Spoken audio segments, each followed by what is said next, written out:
You're listening to the Crochet Conversations podcast. Hi guys, welcome back. Hello everybody, Mel here.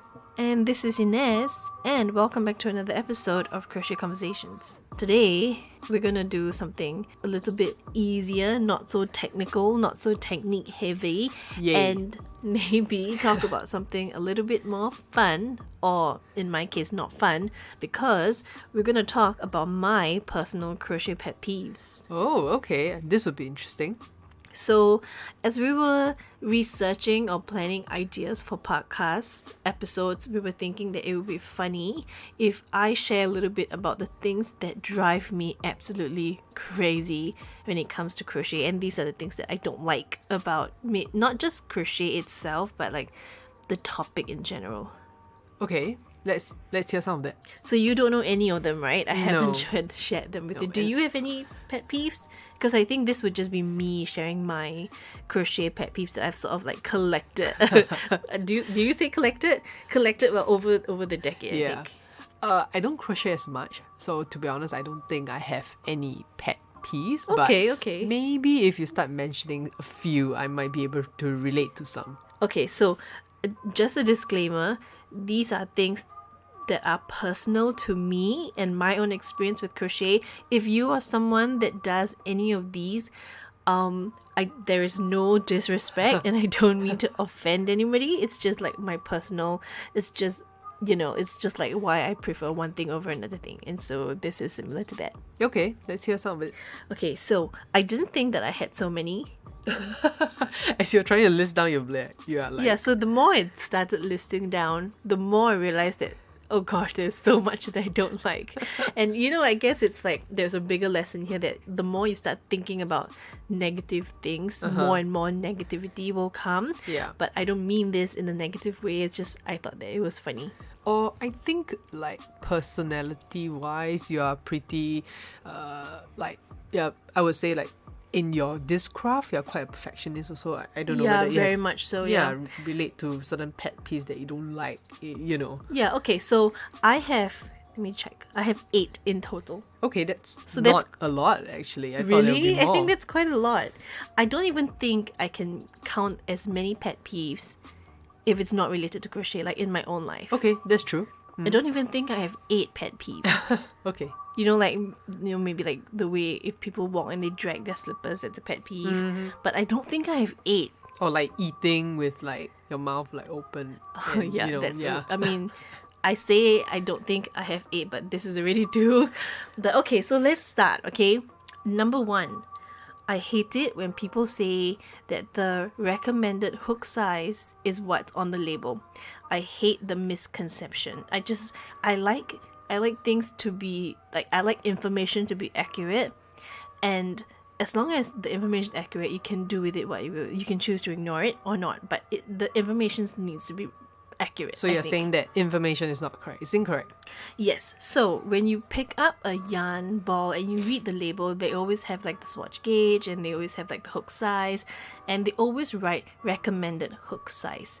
But I've come to realize, or I've learned, that it's not actually the recommended hook size. It's just the size of the needle used to create the swatch gauge information that they give you. Why would on the they back. use the word recommended hook size then? Because that's what they tried it in and that's what works, so they would recommend you use it for that particular ball. But there is no such thing as a recommended hook size.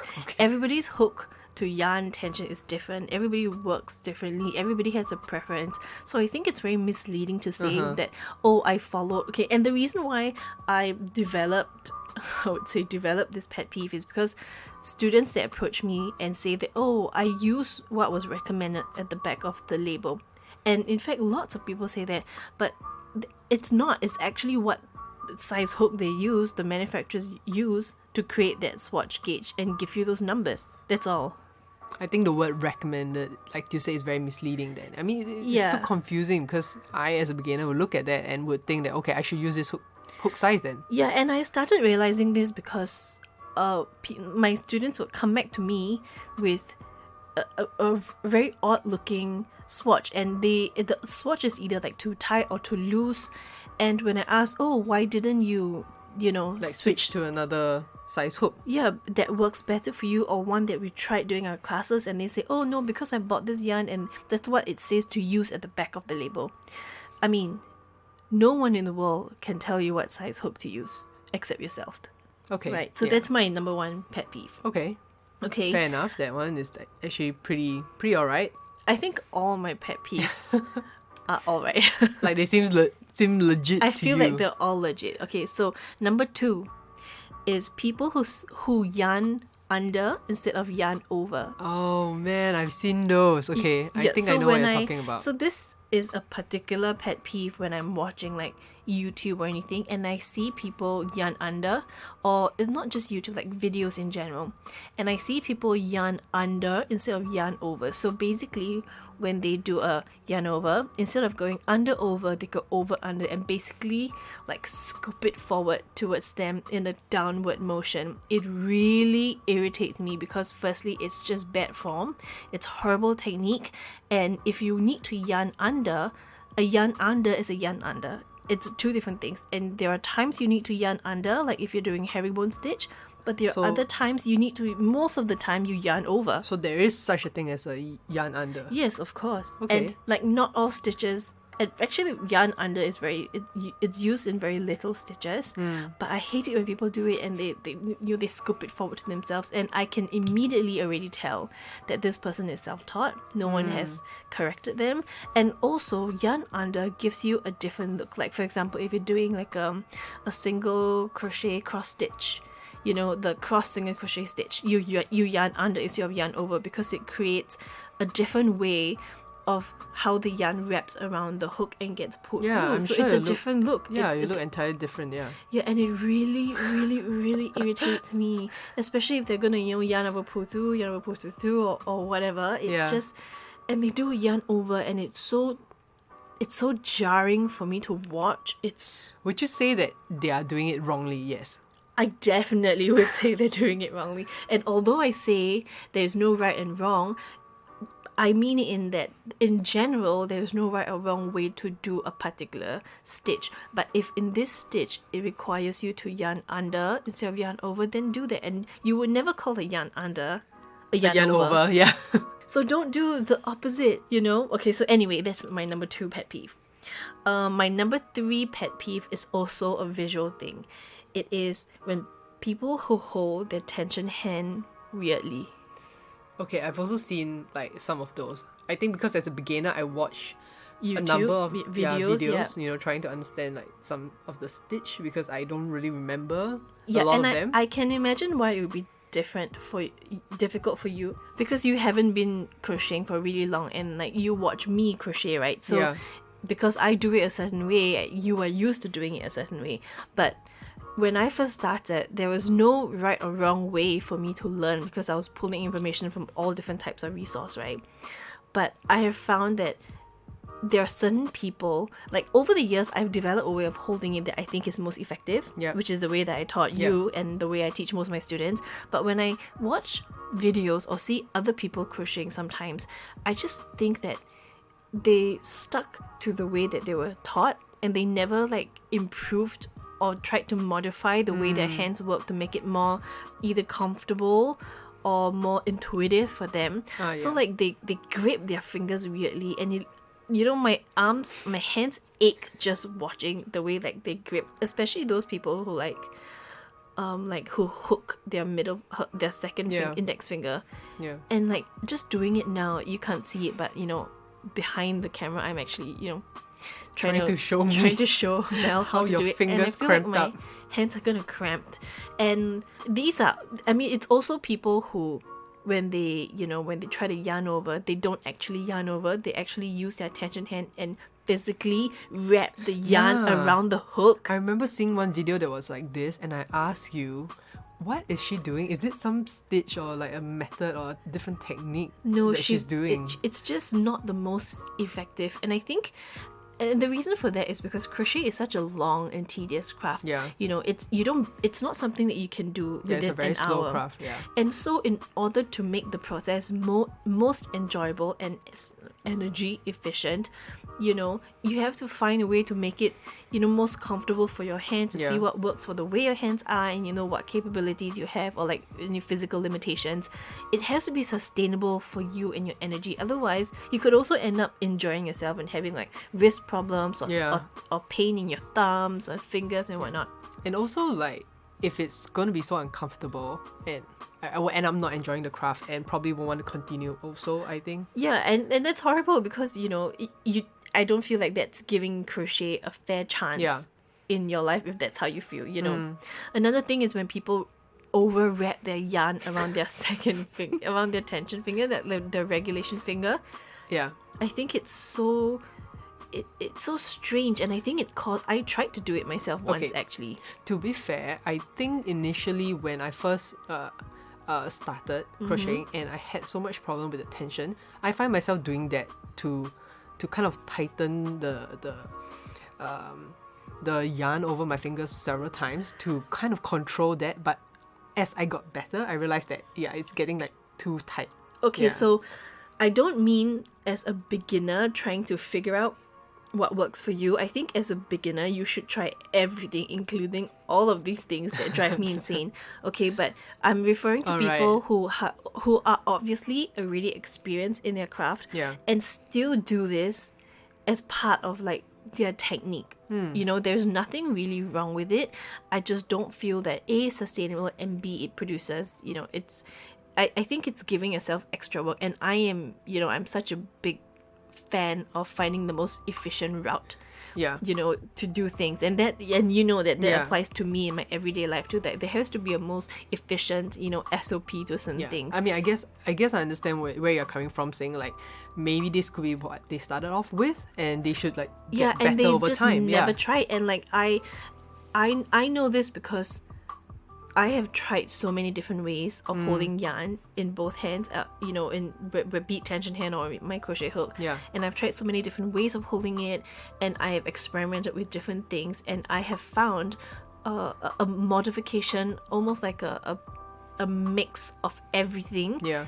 slightly modified to fit the way I do it. So nobody would really hold your tension hand the way I would do it, because yeah. it's my personal way. Yeah, and correct. even when I teach it in my crochet classes, I tell people this is how we're gonna start. But if it doesn't work for you, we're gonna alter and we're gonna try. Yeah. You know, and we're gonna keep tweaking the way you hold the yarn until you find what works for you and what's comfortable for you. You know, but you know, it really just drives me crazy. And it's so distracting for me Yeah. that I am not even able to concentrate on the video. So if you hold your yarn weirdly and you are trying to create a crochet, Yeah, you're just focusing on all the negative like, I would just part of it. I would just turn your video right off. I would just look for another video. It's so important to me Yeah. to not be like triggered by that. Okay, I don't know that's just me. Okay, I can feel you like being triggered. Okay, next one. Okay, so number 4 is people who say that there is a correct way to chain and to work into the chain stitches, and that is to crochet into the back bumps of the chain stitch. Okay, Back bumps. there are some YouTubers out there, especially really famous ones, who like to say that there is a right way to crochet into the chain stitch. So you know how you create a foundation chain, Yep. and then you know you can either work into one of the loops, or you can turn it to the back, and the back bumps of the loops you work into there. And some people say that's the correct way to do it. Okay. Okay, which I think it's utter bullshit, because there is no right or wrong way. It's just what technique you need to use in that moment. Right. So let me give you an example. When you create a chain stitch, you know that there's a front and a back, right? Yeah. The front side will be all the tiny V's, and it will be flat to the touch. When you run your thumb down that chain stitch, that whole bit will be flat. And then on the flip side, on the back of your chain, you have all the little bumps, correct? Yep. So if you want to work into those back bumps, you can do that. And the result of that would be that the bottom of your work would have really nice V's that mimic the end row that you're going to do at the end of your project. So you don't have that line of chain at the bottom. Okay. Okay, so if that's the look you want, then go ahead and do that. But some people don't like that look, and it creates so your tension, your foundation chain, it shrinks. The tension almost goes into negative tension because you're pulling your chain stitches into each other. So there are also reasons why you don't want to do that. Okay. So it's just different techniques. It's just a different technique. And also, if you want to do like a border, say if you're making a top and you want to crochet the end of your top, maybe you want to do some scallop edging or some crown edge, you want to crochet not into the back bounds, but into one of the top parts of the V, so that you leave the other part of the V at the bottom available for you to crochet your edge into. Okay. And so that's a way too. Yeah. There are other times you want to work into maybe using this technique is if you like that look at the bottom, if you feel like it gives you sort of like a foundation visually to build up, then okay, go ahead and do that. Yeah. But there is no right and there is no wrong. I do see a pattern here where you always talk about something and then you say, I hate it when people say that there's a right way. There is no right way. Yeah, and because it's like a constant thing, you know? And it's so funny because I get triggered by people who hold their tension hand, in my opinion, not the correct way. But it's not that it's wrong. It's just that I can see that their process, they haven't changed since they first learned it. And they have, found an inefficient way to crochet, and that bothers me. So, okay, anyway, so moving on to my number 5 pet peeve. Okay, so my number 5 pet peeve are YouTube videos that over-explain how to do a single crochet or a double crochet or half double or whatever. Yeah. Crochet videos that over-explain in the beginning how to do a chain stitch and how to do the slip knot. Oh my god, I just want to shoot myself in the brain when that happens. I think, because firstly, I think it lacks such awareness of the audience that they are trying to reach. And especially, let me give you an example, okay? If I'm looking for something very specific, like how to do a shell stitch pattern, for example, okay? No, let's talk about moss stitch, which is easier to explain. Okay, so they will say, how in a moss stitch you want to do like a foundation chain, and then you want to do a single crochet, chain 1, skip 1, single crochet, chain 1, skip 1, single crochet. Okay, so this whole video could be over in like 10 minutes. Yeah. But no, they go, okay, so now I'm going to teach you how to do the moss stitch, okay? We're going to do a slip knot. We're going to take the yarn, we're going to wrap it around, we're going to loop, whatever, and pull through, okay? Now we're going to do a chain stitch. We're going to yarn over, you see how I'm holding it? You see how I go under over? See how I pull through? That's Yeah. And then they do the same with say maybe a double crochet. They go, okay, so we want to yarn over, we want to find the stitch. I can feel the tension and the annoyance and accumulating. then we want to go in and okay, dude, somebody that is searching a specific video like how to do the linen stitch or moss stitch, they are going to know the basics. Yeah. No one with absolutely no idea of crochet is going to open YouTube and go, how do I crochet a linen stitch? I think it lacks such awareness of who the audience is. Come on, at which part do I get to the part where I actually want to learn, right? And it's so boring for someone like me, and I think a lot of you listening too, who already know how to do a single, already know how to do a chain. Yeah, or double even. Who already know the basic stitches and now want to improve upon your skill. I mean, go ahead and put up specific videos, specifically how to single, how to double. Yeah. And if you really need to, just mention in your video, if you need help with all these stitches, I have, a Other playlist. videos or what, go and learn that before you come back to this. These are the stitches you need, and then let's hop right in. Yeah, people need to get to the point, Yeah, I think and I also think it undermines the audience ability a lot, especially if I'm looking for how to create maybe like a crochet mandala or whatever. Where the stitch or the project is obviously like an advanced level or something like that. Correct. Right? I am not going to need you to explain to Slip me knot. how to create a slip knot and how, some of these videos spend like a good 2 minutes explaining how to do a double crochet. And 2 minutes? From my point of view, if I want to, chop, get to the point, I have to sit through 2 minutes, and it's so. Yeah. I'm just tired thinking about it. I can see you zoning out already and probably looking for another video. Okay, so, the next pet peeve. Actually, I'm down to my last 2. Okay, so the next pet peeve is people who think they can crochet after 4 or 5 sessions with me, and a lot of the times you can tell when they start asking specific questions. They start going, okay, so if I were to explain this to somebody else, how would I do it? There is a very big difference between learning how to crochet, knowing how to crochet confidently, knowing how to explain to a friend how to do a single double, between developing a curriculum, planning activities in level of like complexity, and how intricate a stitch is. There is a very, very big difference between planning a curriculum, developing a program to help teach someone something versus, me telling you, hey, do this, do that. And then no, watch me what I do, Yeah, and they just follow. Yeah, so I think a very good example would be like if I were to teach someone how to cook, if I would like an egg. If I'm teaching just a friend, I would be like, oh yeah, just crack the egg, turn on the heat, just do this a little bit, and then voila, you're done. Yeah. But if you go to school, they're going to really go in depth with you. If you go to culinary school, they're really going to go in depth. They're going to explain to you why you do it a certain way. They're going to make you make the mistakes. Yeah. And they're going to teach you all the different things and why it works and the chemistry behind it and everything. And you're going to have a real deeper, fuller understanding of how to cook an egg, which is actually not that easy.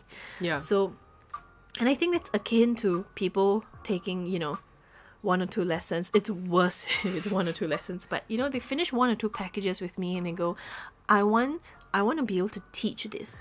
Tell me how you teach them. We always have conversations like this, like you being able to do something versus you being able to teach somebody is two different things. Yeah, it's 2 separate things. You may be able to do it perfectly, but not pass on that knowledge to somebody else. Yeah, and I think really it's more the mindset of these people that really annoy me. Yeah. It's like you would never go to, maybe like a candle making workshop and leave the workshop thinking I'm going to start a business. Yeah. Unless you're paying, for like a full-on course, like a 30, 40, 50 hour course that you're taking and you're actually learning how to teach people. Yeah, like being certified or something like that. Yeah, and like that's the reason why in order to teach you need to go to school, like regular. It's just like with any sort of teaching. You not only need to learn the craft, you need to learn how to develop the program, and you need to learn how to communicate that efficiently to somebody while creating like a physical curriculum, for them. So like, I mean, like you say, it's exactly like school, right? Yeah, that's something that really, really, really, really irritates me. I think at the end of the day, it's about understanding the craft. You cannot just learn something and for you to pass it on to somebody, if you don't understand it, how are you going to explain it properly to a person, Yeah, and I think, like I said, I think it's more the mindset of these people that, they want things fast and easy. Yeah. And they don't really think about the bigger planning of things. Like, it's not just me teaching, it's me figuring out how much material you're going to need, where I can get my material from, because I can't be buying it at cost, at retail price and using it in my class.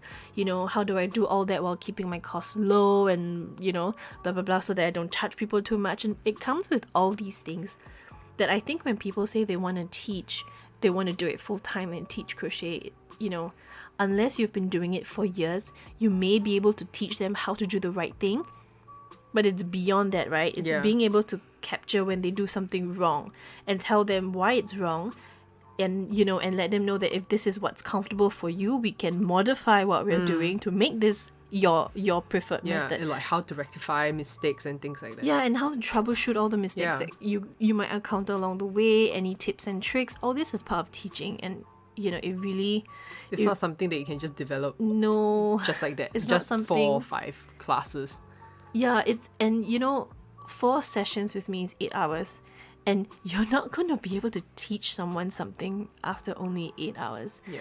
And any crafts person, anybody who has gone through extensive training in their craft in their life is going to feel my pain. Yeah. It's like no one can say, oh, teach me your job in 8 hours. Yeah, correct. Even just, changing jobs, you need like a full week of handover time, Yeah. So anyway, that's that. Now for my last pet peeve, which I think you might share with me, is people who come to us as makers and say, oh, I could totally get this cheaper elsewhere. I wonder how many times we heard this one. Yeah, and I feel the pain for all makers out there, or not just makers, anybody that provides a service I feel your pain when somebody says, "Oh my god, it's so expensive. Can you give it to me at a cheaper Yeah. price?" Or when they say, "I've been supporting you for so long, I deserve a discount." Yeah. Oh my gosh, the more you order, like the more you buy, especially in crochet, and anybody that crochets out there is gonna feel my pain too, even if you're not running a business. The more someone orders from you, the more time you spend on it, and the longer a project draws on. Yeah. And they want it for cheaper. Like, this is not a bulk buy on like AliExpress. Yeah. I think sometimes these people, maybe they don't understand like what goes on into the craft. Like they forget that, or maybe they don't know that crochet is actually a very slow craft. Like, you cannot machine make crochet stuff. You actually somebody actually has to sit down somewhere and handmade this for you, and it can take hours or even days or weeks just to complete something. Okay, so my take on it is that I think people have just heard the concept so much that the more things you buy of that same one thing, the cheaper it gets. And I think people have just heard this concept so much that they forget to apply it appropriately. Yeah. So if you are, if you're getting something made from a machine, then yes, of course, the more they do, the better it is for the cost of the factory to churn out more of the same thing, right? But this is only if it's done by a machine, because machines are expensive to operate, right? So the faster and the more things you can get out of a machine, the better. But humans are not machines. Yeah, correct. And you won't go into like Chanel and say, "Oh, I want like 10 handbags, give it to me at a cheaper rate." No, Yeah. they'll charge you more for delivery. You end up paying more because everything is handmade. And the reason why I say Chanel, it could be anything. It could be any retail store you walk in. Yeah. If you do get a bundle or a discount for getting more items, it's because it's down to the makers themselves choosing to earn less from you out of goodwill, and it's not because it's cheaper or easier for them to make. Yeah, I think for sure it's not. I think people have just heard it so much that they forget that it doesn't apply to things that are handmade. Yeah, there's a reason why it's called handmade, right? Yeah. I mean, we are using our hands, and like, how many hours can you commit in a day, and how long Exactly. you can actually continue working like non-stop. It's just Yeah, doesn't because make sense. roles reverse, I'm quite sure that very little people would have the patience, especially people who customize handmade things, be it clay earrings or be it, a painting or ceramics. Like, give roles reverse, they would not be able to do this day after day after day after day. Yeah. But they expect it of someone, and they expect it cheaper. And it really annoys me because I know that these people are going around, I don't want to say disrespecting, but it is very disrespectful to all the other artists. And if you are able to get it from somewhere cheaper, the only benefit you get out of it is you getting it cheaper. Your wallet saves.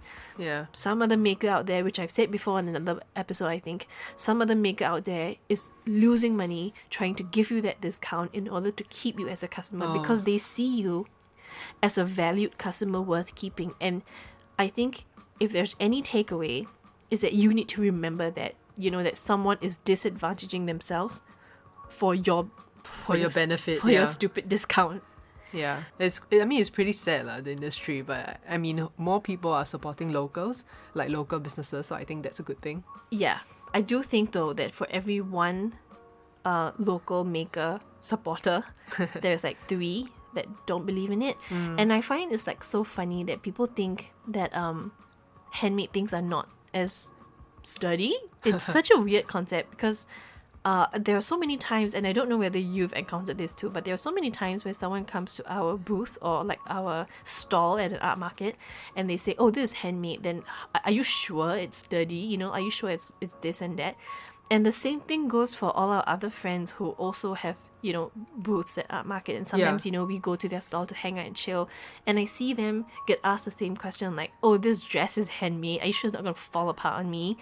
Yeah. And in fact, it being handmade is what will ensure that quality, because it's cared for by hand, Yeah, but on the other hand, I mean, we do have a lot of people who they are not they don't do it for a business, but they are crafters and makers as well. So when they pick up your product and they can tell immediately that it's well made. Yeah. Yeah, and like these are like-minded people that, you have conversations with, and they go to, and they actually buy from us and support us because they know how well your product has been made, Yeah, I just think it's the mindset of people that if Yeah. it's not made by a machine, it's not sturdy. Regardless if it's crochet, regardless, it applies to clothing, I found, or like leather handbags or leather goods. I hear people say all the time, oh, this is handmade, someone actually stitched it in. You need to account for human error, so it's obviously not as well made as it could be from a machine who can do things perfect every time. But it's that mindset Yeah. that you would trust in a machine, a brainless machine with Yeah. mechanical hands, that can work 8 hours a day and produce like the same results every time. But the same results doesn't mean good results. Yeah, exactly. I just think people need to change their perspective on that. So anyway, yeah, so these are my, was it 7 or 8? I think 7. Did you say 7? I think 7. I wasn't yeah. keeping count, This sorry. is like my 7 different pet peeves when it comes to crochet. When you're talking about the videos just now, I just got reminded of some videos that we have watched before, and I remember you mentioning about something where people don't do a slip knot. Instead, they do a double gosh. knot or something So like that, that's which was very yeah. weird to me. I don't think it's actually like a pet peeve for me, but when I saw it, You I was found it very weird? confused. Yeah. Okay, so what she's saying is that in some YouTube videos that we have seen, instead of doing a slip knot, people actually do a double knot or triple knot, over the crochet hook To itself. say that I need to keep it onto the hook so it doesn't come out or something like that. Yeah, or that it's Some more theory. secure this Yeah. way or whatever. And I was like, is this legit? if you're thinking of it in terms of just a knot, of course, a slip knot is meant to slip out. That's why it's called a slip knot. Yeah. And a double knot is meant to stay still. But if you are crocheting it correctly, and if you know how to sew in your ends correctly and do it the right way, I have not found any instances where doing a double knot over a crochet hook works better. It's so funny. I don't know where they get that idea from, but yeah, I know what you mean, and I've seen it, and Yeah. it I was, also like, so does bother me. confused. Yeah. Okay. So, but it doesn't matter whether they do that or not, technically. I don't. From my experience, I don't think it matters, and in fact, I think it's worse because there are some techniques that, that allow you to overchain the number of stitches you want, and when you've gotten to the end of your pattern or row repeat or stitch repeat, you just undo the chain stitch from the other end to get the correct perfect length that you want. That's also a technique, and if you do a slip knot or a double knot, you just won't be able to do that. Ah, okay. Got it. So that's one. Okay. Okay, so these are my pet peeves, and I'm sure that you guys have your own. And if you want to say anything about it, please drop us a message. Let us know. We really want to know and start a conversation with you. You can find us on Instagram at Crochet SG, or drop us a text at 912-72743. WhatsApp us there, or you can text us there. And visit our website, www.crochetcrochet.com. And that wraps it up for this episode. I will see you in the next one. See ya. Bye!